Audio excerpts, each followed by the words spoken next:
Halo guys, welcome back to Hai, Rumput. Kita Podcast. kembali lagi setelah sekian lama kita Iya, libur karena betul. kita sakit berdua.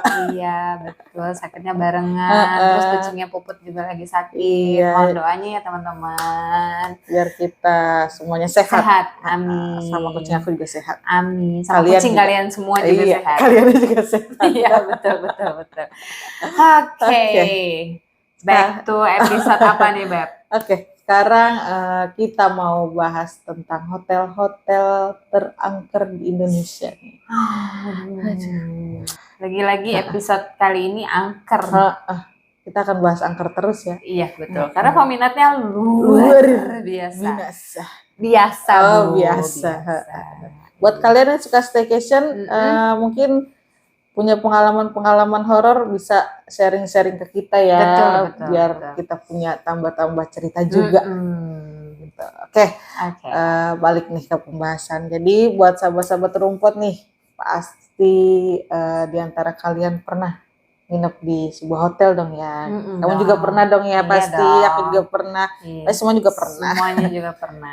Bareng keluarga, bareng teman, atau mungkin sendirian, galau-galau, me time.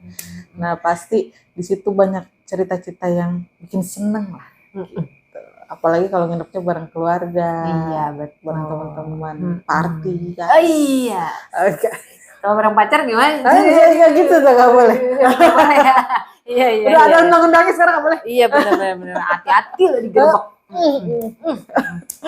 Oke, tapi pernah gak nih kalian menginap di sebuah hotel yang memiliki bangunan yang cukup tua, terus dibangunnya udah lama gitu? Iya betul. Ada tuh. Ada kan ya? Iya. Pasti itu banyak kisah mistisnya lah. Betul. Nah, sejumlah hotel-hotel dan penginapan di Indonesia ini tuh banyak banget nih, Beb, sejarah-sejarahnya kayak gitu. Karena kan kita tahu sendiri kan, Indonesia kan dulu pembangunan-pembangunan kayak gitu pas dilakuinnya pada zaman penjajahan Belanda kan ya. Iya, betul.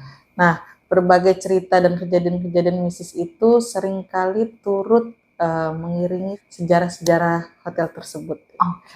Meski nggak banyak bukti lah tentang kebenaran kisah mistisnya itu, tapi hotel-hotel tersebut malah bikin banyak traveler yang suka tantangan. Akhirnya jadi viral ya. Pembuktian, uji nyali jadinya. Uka-uka.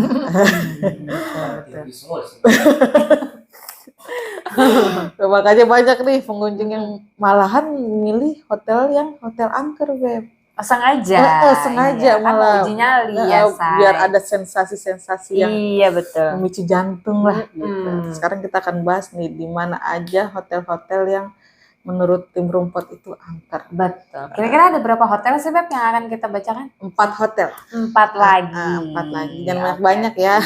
Ntar panjang. Iya betul. Tapi kalau menurut benar. Tapi kalau menurut aku pribadi, hotel-hotel yang serem tuh kebanyakan di Anyer ya, mungkin karena pantai gitu kan, dan bangunannya juga mendukung gitu kan. Ciri khasnya kan di Anyer kan begitu kan gitu. Even lo hotel bintang 5 pun ya bangunannya begitu, nggak ada yang modern, nggak ada yang minimalis gitu kan, mendukung banget ya untuk angkernya ya. Oke. Tapi disclaimer nih ya, walaupun hotel-hotel ini yang akan kita bahas punya banyak cerita mistis, untuk menjaga privasi hotel tersebut kita akan istilahnya nyebutinnya nggak lengkap ya. Betul. Kita pakai inisial aja. Iya. Jadi kita nggak maksud untuk ngejelekin atau menjatuhkan. Iya, takutnya nanti ini nutup rezeki orang. Karena kan tema kita cuma horor aja. Menceritakan cerita-cerita yang ternyata banyak juga nih di Mbak Google gitu. Kita kan nyarinya bahannya di situ juga. Betul. Jadi inisialnya aja, terus sahabat rumput yang nerka-nerka aja sendiri. Di mana di sini ya gitu. Tebak-tebakan kan seru, bikin penasaran. Oke, yang akan kita bahas pertama ini adalah Hotel G Jogja.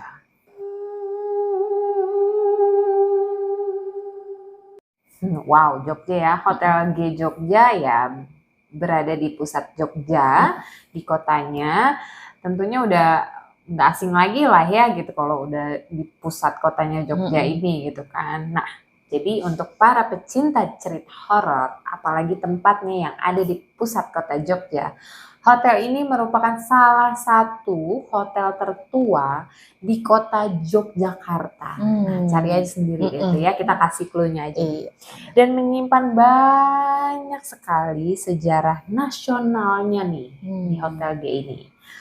Hotel G ini didirikan pada zaman penjajahan Belanda sekitar tahun 1908 dan menjadi saksi sejarah kemerdekaan Indonesia pada saat itu. Nah, konon katanya terdapat sebuah ruangan misterius ini di dalam bangunan tersebut, yaitu kamar 911 911. Ya kan? Kalau di luar negeri telepon polisi. Iya, kalau ini telepon hantu. Ya kan, dan kamar 912 samping-sampingan ya, sebelah-sebelahan. Tapi ini kayak baru ya, genap ya. Biasanya kan ganjil kan.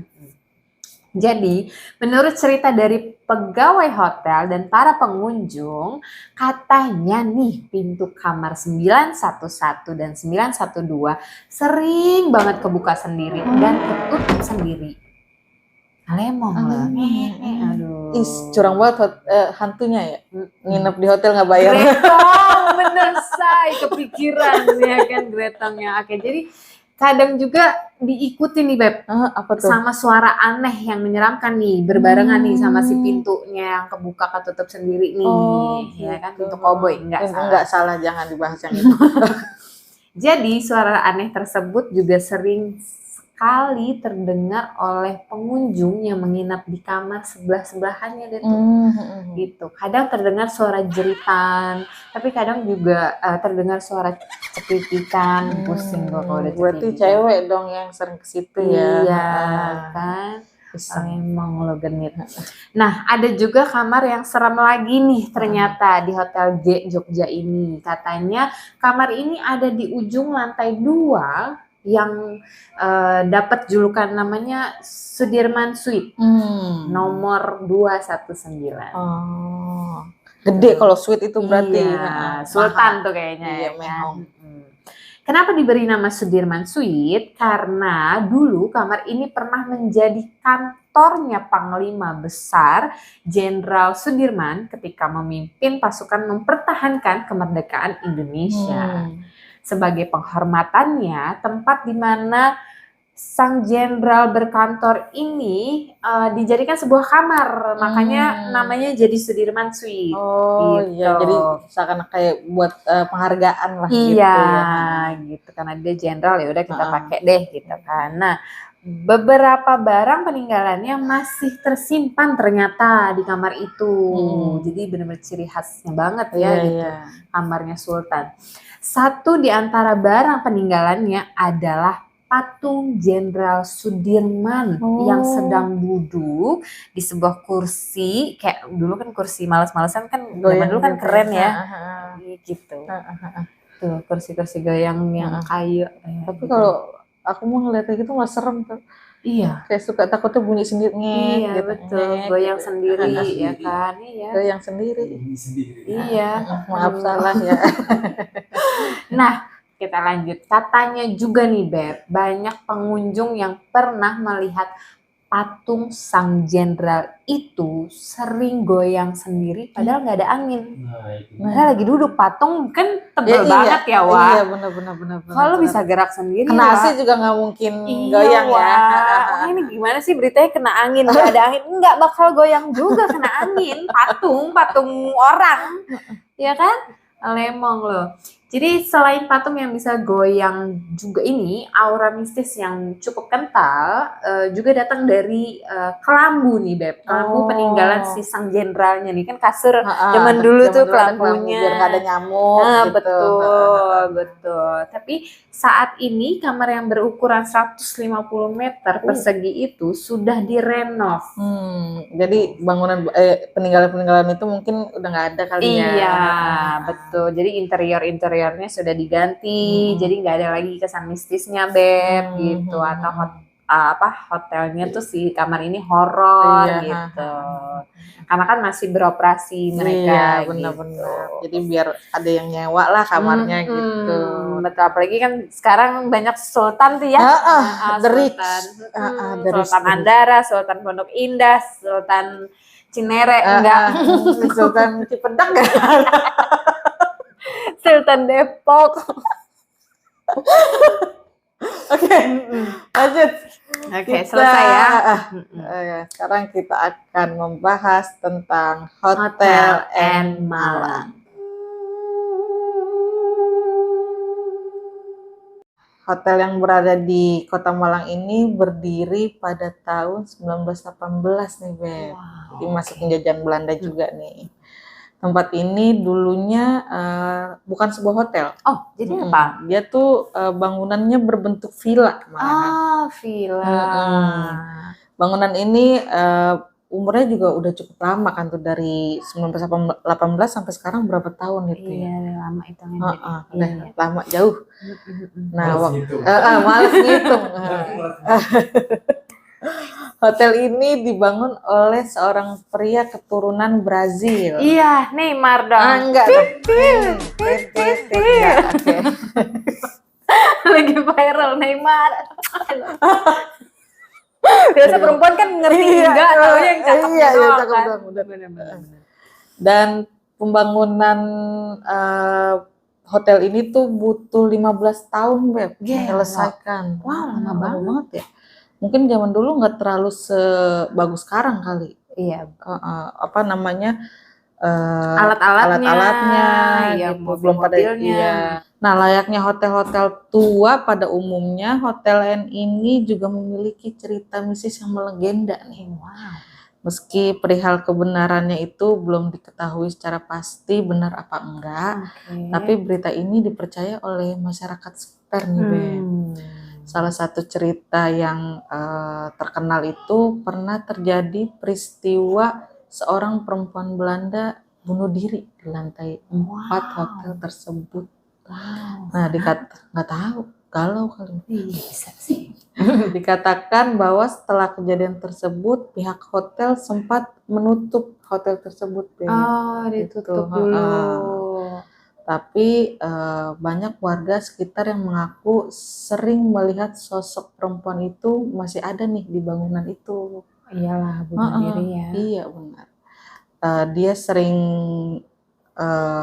nongol lah istilahnya di lantai 4 sama di atap hotel itu, ya. Wow, kemana-mana ya, Wak. Jalan-jalan lah dia. Iya. Saat sosok itu istilahnya kita tegesin gitu kan. Kan namanya orang penasaran. Iya, betul. Perempuan itu berubah nih, Beb, mukanya jadi perempuan, sosoknya jadi tua terus mengerikan gitu. Jadi kalau kita lihat di sini kayaknya biasa aja, pas kita tegesin langsung berubah gitu mukanya. Ada juga nih kisah tentang Three Beautiful Ghosts. Wow, bule kayaknya nih ya hantunya. Dia ada di lantai 3 nih. Oh, lantai 3 dia. Sosok Three Beautiful Ghost ini, iya tuh benar, hantu Belanda dia ternyata. Sosok noni Belanda, 3 orang nih. Nah, katanya sosok ini memiliki wajah yang cantik dan rupawan. Makanya tuh disebut Three Beautiful Ghosts. Nah, ketiga hantu ini tapi iseng, Beb. Jahil. Suka ganggu. Dia suka ngetok pintu kamar. Terus suka ketawa-tawa di lorong hotel. Gitu. Gila sih, ketawa di lorong sih, nyaring banget sih. Iyalah pasti. Ya, kalau iseng diketok itu kan kita nggak manggil resepsionis kan nggak mungkin kan, tiba-tiba datang kan dia. Betul. Namun katanya nih, hantu cantik ini malahan orang-orang pada penasaran nih, pada datang malahan.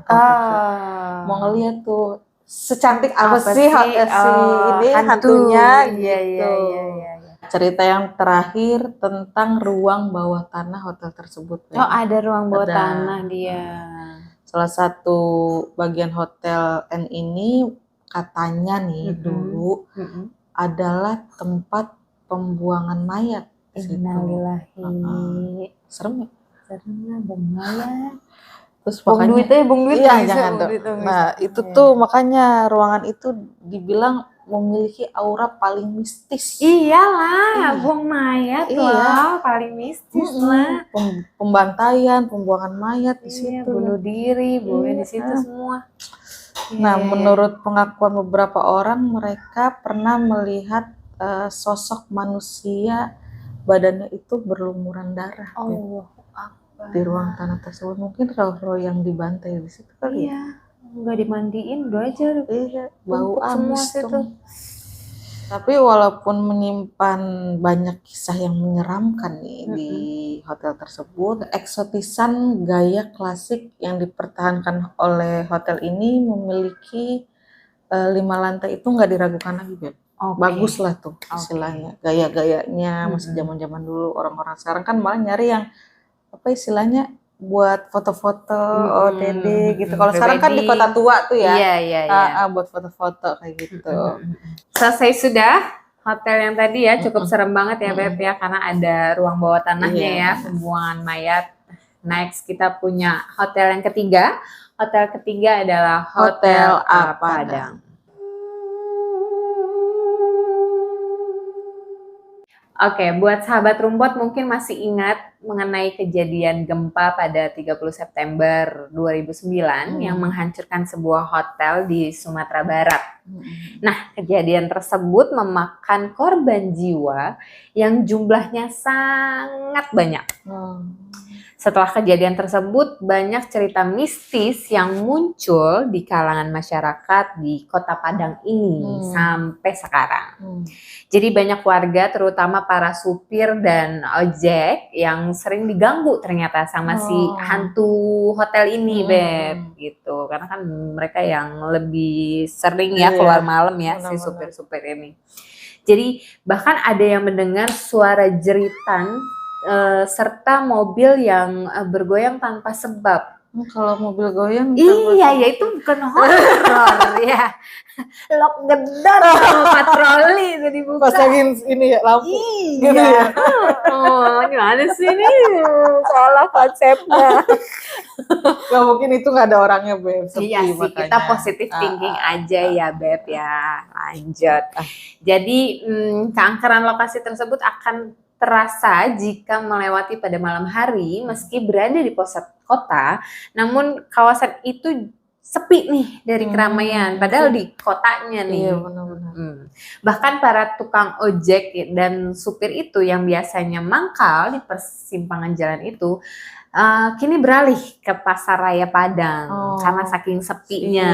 Gitu, horor juga kali ya. Horor juga. Jadi ada kisah yang cukup mengerikan nih Beb, yang dialami oleh tukang ojek yang suka mangkal dekat dengan hotel A ini. Mereka pernah mengalami hal-hal yang aneh.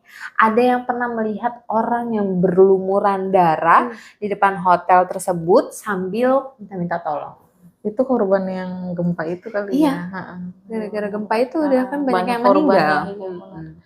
Jadi nggak hanya itu nih Beb, ada juga cerita mistis lainnya yang menyebar di kalangan tukang ojek di kawasan itu juga. Jadi saat itu ada perempuan yang menumpang ojek ini, kayak kita pesen ojek lah ya gitu. Kemudian berhentinya di depan hotel itu, kan alemong tuh, kan siapa? Nah, kata orang saat itu tukang ojek bertanya pada perempuan itu, mau kemana Neng? Kata tukang ojeknya.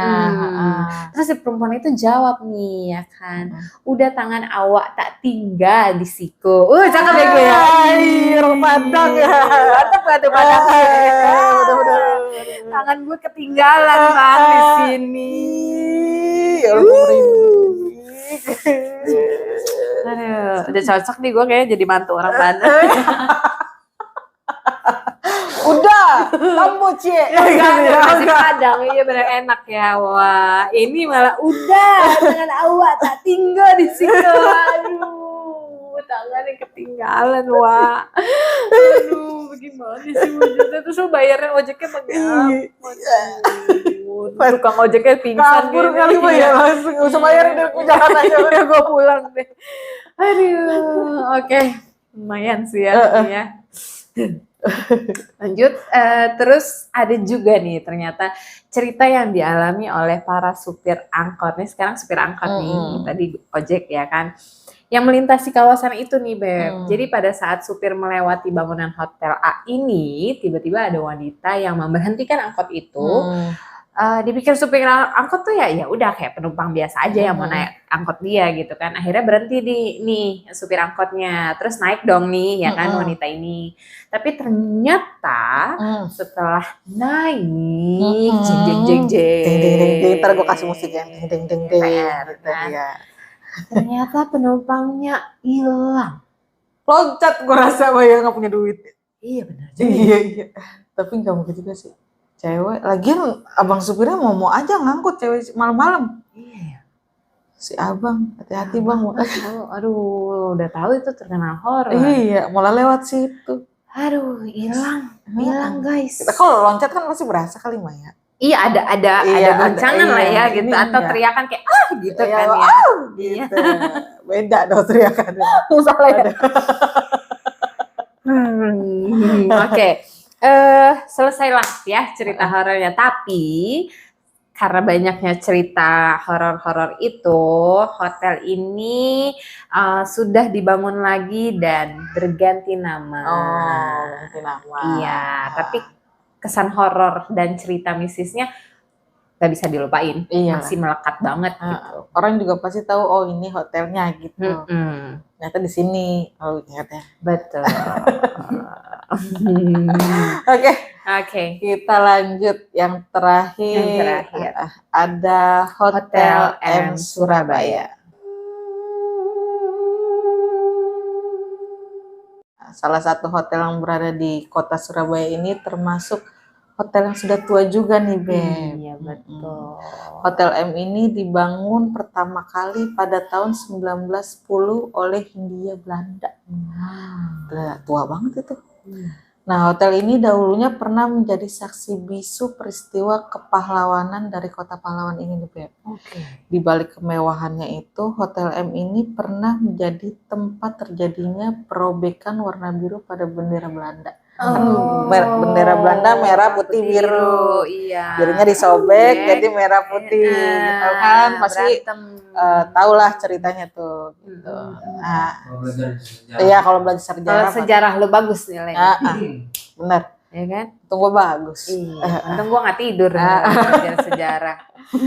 Nah, selain kisah sejarahnya yang mengesankan ini nih, Hotel M ini juga menyimpan sederet kejadian mistis tersendiri nih, Beb. Mau siang, mau malam itu nggak kenal ya. Kenal waktu. Oke. Konon katanya para pegawai hotel ini melarang pengunjung untuk berjalan di koridor malam-malam nih, Beb. Oh, di koridornya. Nggak boleh jalan malam-malam, pokoknya nggak boleh keluar. Kalau lu keluar sore ya udah lu jangan pulang lagi gitu. Oh, oke. Gitu. Pasalnya di malam hari kerap terjadi penampakan hantu-hantu orang Belanda nih, Beb, yang sering berpesta. Ya dugem di situ. Iya benar-benar. Terus ada juga nih cerita mistis lainnya nih Beb. Katanya di lobi hotel ini terdapat hantu anak kecil Belanda. Mati gue. Yang sering lari-larian kayak gitu. Tapi nggak lari ya, melalang. Melayang. Gitu. Iya. Aduh. Anak kecil kan kalau ketawa gitu. Iya. Serem nggak? Aduh, sereman anak kecil. Iya. Soalnya kita ngeliat dia lucu, pas kita deketin mukanya langsung hancur. Larinya juga cepet banget. Iya kan? Iya betul. Sementara di restoran juga kerap muncul penampakan hantu wanita bergaun putih nih. Oh, gaunnya putih. Tapi kepalanya miring. Mampus. Gitu. Merinding sumpah demi Allah, Bay. Ada juga gue merinding demi Allah, kalau udah ada aneh-aneh tuh gue merinding banget, sumpah. Aduh, maaf. Cuman ini doang cerita ya. Cerita doang. Nah, ada juga nih cerita di kolam renangnya nih, Beb. Oh, di kolam renangnya, oke. Itu sering muncul penampakan hantu kepalanya aja. Tapi nggak ada badannya. Kepalanya doang gitu terbang. Mungkin kayak leak kali ya. Iya benar ya. Iya benar. Iya kayak leak gitu, kepalanya doang. Benar. Salah satu cerita mistis yang paling terkenal nih di situ. Apa tuh?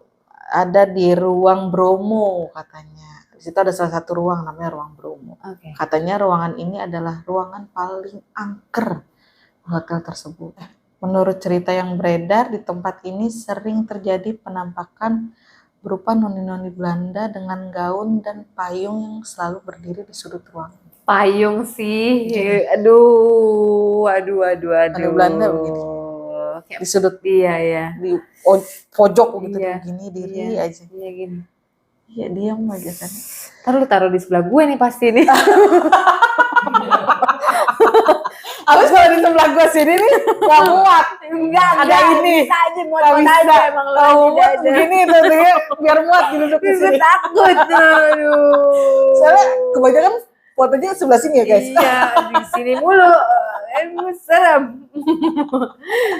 Oke, segitu aja nih Alhamdulillah ceritanya. selesai ya. Mungkin masih banyak hotel-hotel yang belum kita ceritain, nanti ada part selanjutnya. Ada part 2, part 3, part 4, pokoknya DM terus kita ya, bener. Mau diceritain apa aja. Kalau pengalamannya juga, kalau misalkan punya pengalaman yang horor, aku sebenarnya juga punya horor. Apa tuh? Pengalaman, tapi ceritain ya. Apa tuh? Ceritain aja. Biar seru. Apa dulu? Cluenya dulu dong, cluenya apa? Nggak apa-apa lah. Hotel juga. Oh, hotel juga. Part 2 aja lah. Part 2 aja ya. Biar pada penasaran ya. Penasaran kalian. Karena ini langsung pengalaman pribadinya, kisahnya. Sedikit nanti aku ceritain. Iya, banyak juga nggak apa-apa. Iya. Kan pada kepo pasti. Oke. Buat sahabat-sahabat rumput yang mau sharing-sharing tentang pengalamannya, mau horor, mau percintaan, apapun itu, boleh langsung aja komen di bawah atau DM di Instagram kita. DM di Instagram kita, dan kita juga baru buat TikToknya.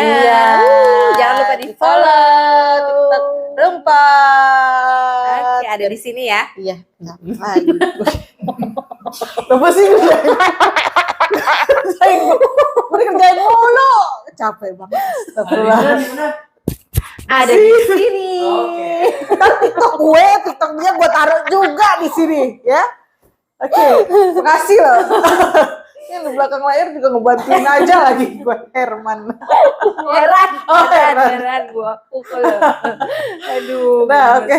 Nah, sahabat-sahabat rumput yang mau datang ke sini buat cerita langsung juga boleh banget.